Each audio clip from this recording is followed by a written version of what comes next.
Chocolate cake without wheat flour and bananas. Shall we learn? It's very easy. First, here in this bowl, I'm going to break 2 eggs. And this recipe is very simple, people. Make it at home because it's going to be a huge success. Add 2 very generous tablespoons of chocolate powder, 50% cocoa. Then add 3 tablespoons of oatmeal. Add little by little.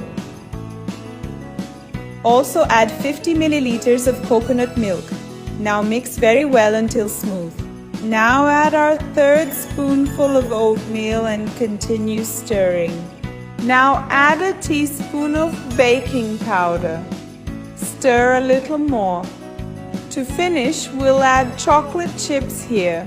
For my taste, there's no need for sugar. Now just microwave it for 2 minutes. That's right, people. It's ready in just 2 minutes. Look at that, people. Look at the magic.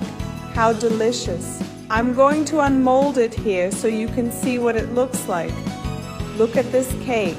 I'm going to show you here how soft it is, people. Very fluffy. This cake is perfect. So that's it, my loves. I hope you enjoyed it, and I'll see you in the next video. Bye-bye.